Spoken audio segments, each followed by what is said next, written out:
আসসালামু আলাইকুম এভরিওয়ান। চলে আসলাম নতুন একটি রান্নার রেসিপি নিয়ে। আজকে শেয়ার করব সেহরির জন্য খুব স্পেশাল একটা ডিম ভুনা রেসিপি। আশা করি আজকের ভিডিওটি সবার অনেক ভালো লাগবে। তো ডিম ভুনা করার জন্য আমার এখানে যা যা লাগছে, আমি এখানে 4টা ডিম নিয়ে নিচ্ছি আর ডিমগুলোকে ঠিক এইভাবে ছুরি দিয়ে সাইড সাইড দিয়ে কেচে দিয়েছি যেন মশলাগুলো খুব সহজে ভিতরে ঢুকতে পারে। তো এই যে ডিম, আর এখানে লাগছে পেঁয়াজ কুচি। আমি এখানে প্রায় 4-5টার মতো মাঝারি সাইজের পেঁয়াজ নিয়েছি। লাগছে কাঁচা মরিচ, হলুদ গুঁড়া, মরিচ গুঁড়া, টমেটো কেচাপ। আমি এখানে প্রাণের টমেটো কেচাপ ইউজ করেছি। লবণ, এখানে আছে হাফ চামচ আদা বাটা, হাফ চামচ রসুন বাটা, আর লাগছে টক দই। চলুন তাহলে রান্নায় চলে যাই।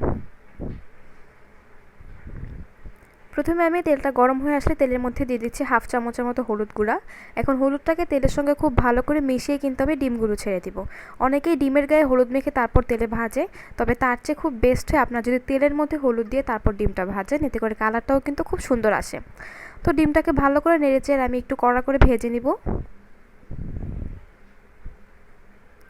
চুলার আঁচটা কিন্তু আমি মিডিয়াম রেখেছি। সেহরিতে আমার এই ডিম ভুনাটি অবশ্যই ট্রাই করবেন আর আমাকে জানাবেন কেমন লেগেছে। তো আমার ডিমগুলো ভাজা প্রায় শেষ। এখন এই তেলের মধ্যে আমি দিয়ে দিলাম কুচি করে রাখা পেঁয়াজ। এখন পেঁয়াজটাকে খুব ভালো করে ভেজে নেব। আর আমি এখানে সব কিছু একবারে নিয়ে নিয়েছি যা যা লাগবে। তো এই যে পেঁয়াজটা খুব ভালো করে কিন্তু নেড়েচেড়ে ভেজে নিতে হবে। আর আমি এই পর্যায়ে দিয়ে দেব স্বাদ মতো লবণ।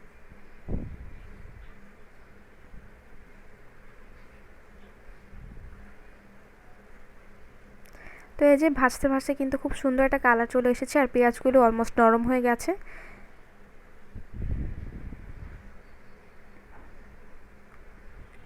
এখন এই পর্যায়ে আমি দিয়ে দেবো হাফ চামচের মতো হলুদ গুঁড়া আর হাফ চামচের মতো মরিচ গুঁড়া। এখন এই মশলাকে খুব ভালো করে কষিয়ে নিতে হবে। এই যে কষানোর পর আমি দিয়ে দিচ্ছি কাঁচামরিচ। আমি এখানে 5টা কাঁচামরিচ ইউজ করেছি। দিয়ে দিচ্ছি 1 চামচের মতো টক দই।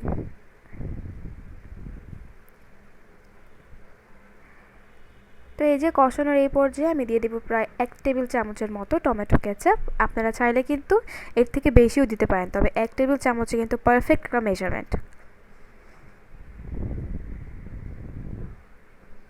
এখন খুব ভালো করে নেড়েচেড়ে মিশিয়ে নিতে হবে।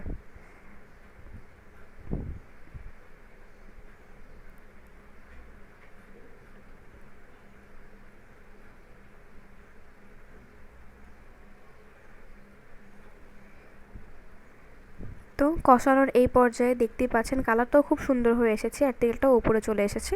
এই পর্যায়ে দিয়ে দিচ্ছি হাফ চামচের মতো ধনে গুঁড়া আর হাফ চামচ জিরা গুঁড়া। এখন খুব ভালো করে মিশিয়ে নিব।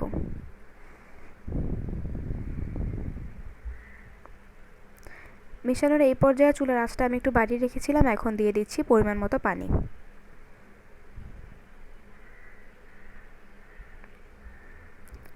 ভালো করে নেড়েচেড়ে মিশিয়ে আমি দিয়ে দেবো কুচি করে রাখা ধনেপাতা।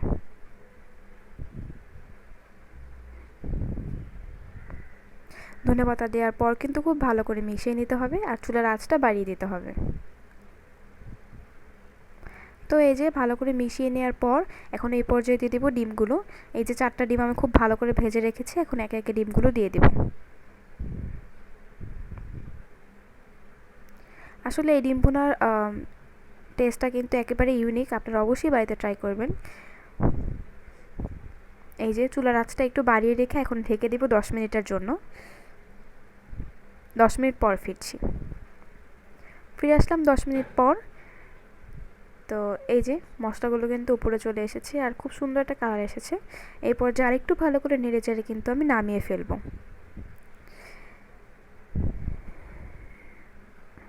আমার সেম রেসিপি ফলো করে কিন্তু বাড়িতে অবশ্যই ট্রাই করবেন সেহরিতে, দেখবেন কত ইউনিক একটা টেস্ট আসে। তো আমার ডিম ভুনাটা হয়ে গেছে, আমি এখন নামিয়ে ফেলবো।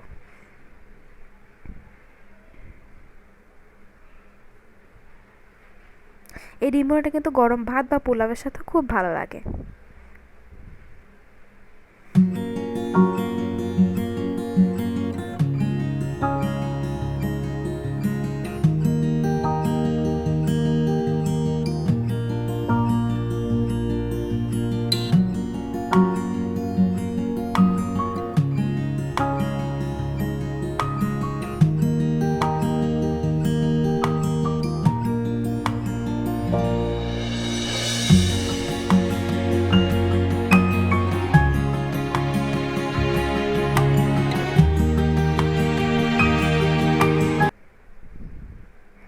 এই যে আমার ডিম ভুনাটা কিন্তু আমি নামিয়ে নিয়েছি। দেখতেই পাচ্ছেন কত সুন্দর একটা কালার এসেছে।